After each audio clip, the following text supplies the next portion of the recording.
Hey everybody, I'm out here with my son Tim Tanner at his home location of practice, which is Kenwood High School. They're so kind to let us use the track. Hey Tim, come over here and talk to your supporters. Hey, we're going to talk to him about his last trip out to California. So glad to have him back. He was like gone like most of the month, okay, of April. What an awesome time. Hey son, what's up? I got the Facebook fam. I got your supporters. I got some of your church folk. Got your friends. Conrad, say what's up. What's up? All right, son. We out here in this hot weather, just kind of kicking it out here, doing some stretching out. I wanted you to take some time to share with us about your trip to Cali. How did it go? Where'd you go out there for? Ooh. I went out there to relax. No. No, he did not go out there to rest. I want y'all to know he did not rest. No, there was no rest involved at all. Went out to California to the Chula Vista Training Center for a week to train with these awesome athletes and coaches and get some learn some things about sprinting and learn some things to improve my form and technique and stuff like that. Wait a minute, sir. What is Chula Vista? Tell those who don't know what is that? For those of you who don't know, Chula Vista is a neighborhood in San Diego, California, and in this neighborhood lies one of the three United States Olympic training centers. So there's only three in the country, and that just happens to be one of the. This is where most of the U.S. track and field athletes train. That's where they have most of the track and field stuff. I mean, a lot of the national team members, this is where they train. Cool, cool. So how long were you at the camp? for for a very long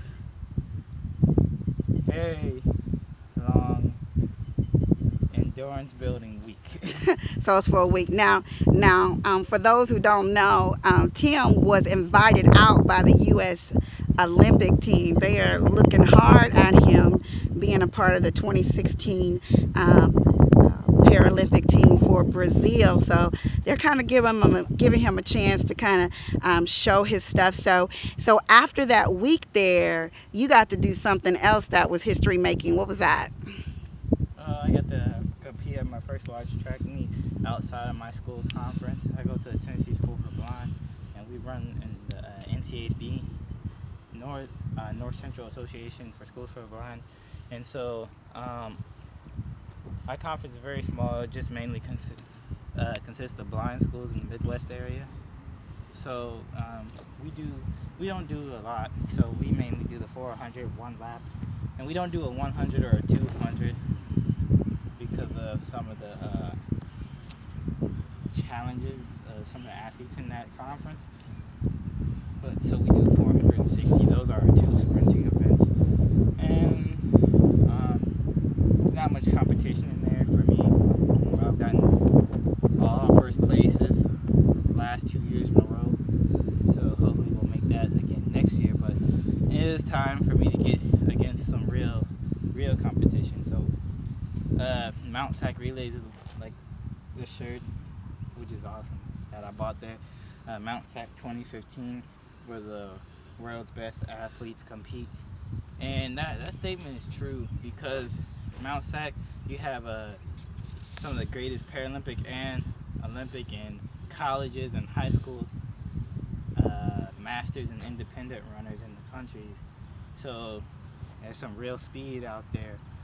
And I got to compete against David Brown, who's the U.S. world record holder, Paralympic world record holder in the T11 class category for the 100 and the 200. And this guy, man, he's a beast, and he's also a great friend. So I like talking to him, getting advice and stuff. So I got to race him. I was nervous, but I'm not out there to race him. I'm out there to race the clock. And so I did that. But having these guys that are faster than me really pushes you to push yourself to the maximum speed that you can go and get out there on that track. I saw, I was watching the Mount Sac relays online, and it did have as their logo or their theme where the best athletes compete. And so I was listening to the commentators, and they actually said that the Paralympians are the ones that actually they use as examples of endurance and determination. So kudos to all you Paralympians who went to the Mount Sac.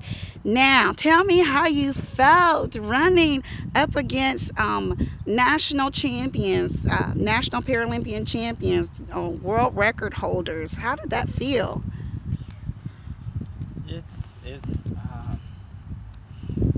It's definitely an honor, definitely an honor and a privilege and a great feeling to know that you get to race people who are pros at this, and you're in the same heat as the pros, and no one knows who you are, but knowing that you're out there racing with the best athletes in the country on the same track in the same heat at that in the same race, that's awesome in itself. It don't matter what the times are. That's being able to say that you did that, being able to go back to your hometown or going back to your school and saying that you ran against world record holders. That's cool. That's great. So what's next, Tim? What's next? Uh, Next is Desert Challenge in Phoenix, Arizona. It's a big meet for a lot of Paralympic runners and wheelchair racers and amputees, and a lot of racers go to Desert Challenge, and you get qualifying times and stuff like that, and you learn what your classifications are. If you don't have a classification, whether that be visually impaired, with amputee, or whatever, that's where you can find out. And Desert Challenge gets you in good place for nationals in June, for the national track meet. So Mm. Desert Challenge puts you in a good position.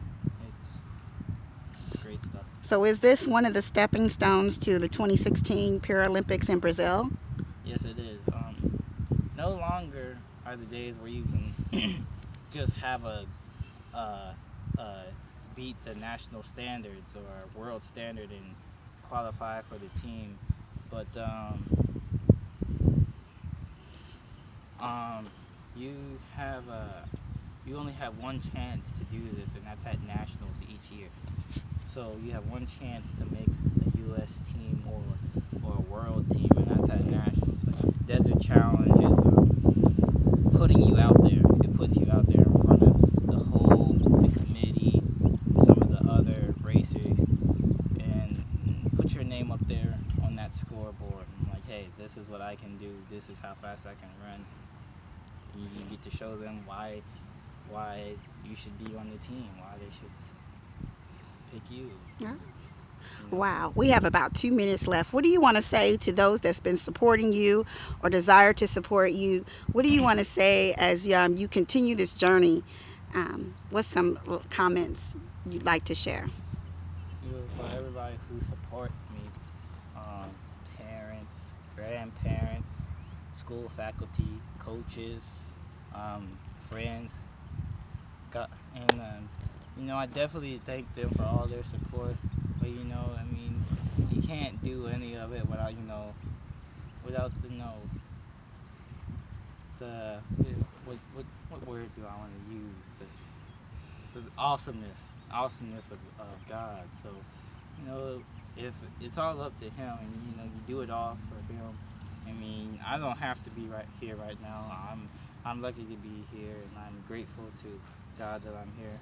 So I just do what I'm here to do, and for everybody who wants to support, hey, come on, check me out. If you got questions, I'm happy to answer.